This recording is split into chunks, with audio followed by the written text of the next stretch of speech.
Hi, I'm Corey, one of the pastors here at the Shore Church, and I want to thank you for agreeing to host a community group.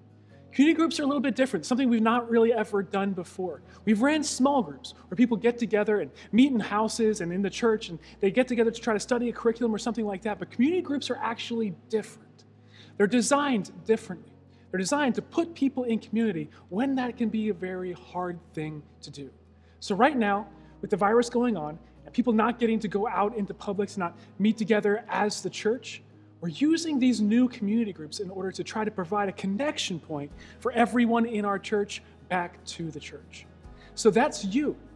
Today, if you're hosting a community group, you're the person that's going to connect the people in your group back to the church. And the point of everything that we're doing here is to make sure that everyone in our church is taken care of in this season. Because it's easy to slip away, it's easy to disappear, it's easy for no one to know what your needs are, what you need to really make it through to the next day, the next season. And we don't want anyone to have to go through this alone. So that's where you come in. You are a host of a community, a small group of people that you can take care of, that you can reach out to and contact and make sure they have a connection point back to the church. So I want to take this moment first to thank you for doing that. It's an incredibly important thing, and this is the time for us to be the church to the people in our community. So thank you very much. So what is it that we need from you in this? First things first, you need to, if you haven't already, go ahead and sign up on our website to host a community group. It's the most important thing, so let us put you onto our website so that people can sign up for your group. If you have anyone that you actually want to be in that group with you already that said that they want to join with you, go ahead and put that there as well so that we can know and put them in the group with you. One of the first things we need from you is to contact your group regularly. Remember, we're not going to get together for a little while. We're not going to get to be together in the building. We're not going to have set times where we can get together and study a curriculum or play basketball or anything like that we normally do. So instead, we need people one-on-one reaching out to every single person in their group. You need to be talking to the people in your group 2, 3, 4 times a week. Text messages, phone calls, whatever works, but preferably not email. People just don't check it ever anymore. So please, contact them in a personal way. Phone call, text message, on social media if you can, through a messenger or something like that. Whatever works between you and them, find what works and use that. But make sure we're getting responses as well. So we don't want anyone slipping away in this time. Also, we're gonna have people that you can talk to as well. Maybe some staff members or other volunteers that are crucial to the church that you can reach out to so that if you need something, there's someone for you to go to as well. Because we don't want just the people that are in your group taken care of. You need to be taken care of as well. So we want you to know in this season, you are not alone. You are not an island out there trying to do this by yourself. Instead, you're a part of a larger community. So we're going to be contacting you frequently. You'll get general updates from the church itself, but also will be calls, and we want you to make sure you're reaching out to the leader that's in charge of you as well. And more on that coming later. The second thing is we want you to make sure that the people in your group are up to date on what's happening. There are going to be updates sent out. There are going to be changes that are going to be made. New ministries may start, old ones may shut for a while, and we want you to be the connection point for the people in your church, in your group. We'll still send out church-wide communications and things, but you in particular, reaching out and updating your group members will make all the difference. Because people need that one-on-one communication so that they really hear what's going on. Third thing, share social posts. There's going to be a lot of things going out. We're putting together devotionals so that people can listen to. We're putting out songs so they can listen to one-on-one over social media, videos and things like that. Content, but also just encouraging posts and things. Share those. Put those out onto your Facebook page. Share them individually with your group members. Make sure they're getting out so that way we can try to connect the people back to the church. Now, the fourth and fifth thing on here are kind of a combo.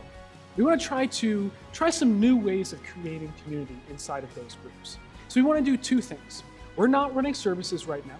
Instead, we're doing online services. We're running through Facebook, and we're working on getting them on our website as well. But whether that works or not, what we want is on Facebook to set up watch parties. So when you see the post that comes across the Facebook link, and there is a button there that says Create Watch Party, this will share it on your social media page. So when you do that, the people that follow you on social media, on Facebook, they will be able to click on that as well and join to watch with you through that. I think it's going to be a big part of what we do for this next season, is getting together and watching it together. Also, in a similar vein, we want people to start using Zoom. Now, it's an app. It's a web platform. It's basically an online meeting platform.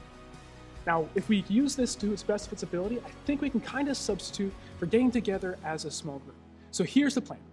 On Sunday mornings, and if you'd like to, other times during the week, and set up times like that if you'd like, but especially Sunday mornings, set up a time where you're going to set up a Zoom meeting, Z-O-O-M, meeting, with the people in your group.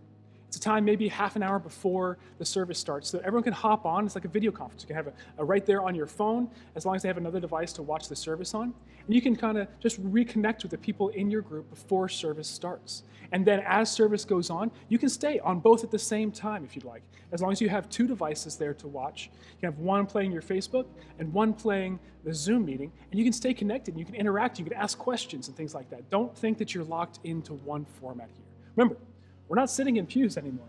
So feel free to chat with each other while you're listening and encourage each other through that time. Really try to build community there. Now, I understand that not everyone knows how this already works. And honestly, I don't know all of it yet either. So we found a good instructional video. It'll be on our community leader page as well. Where you found this video, you'll be able to find that too. We'll be putting out other instructional videos there as well. We're looking for one for the Facebook meetup, and we'll see if we can't get that on there for you as well.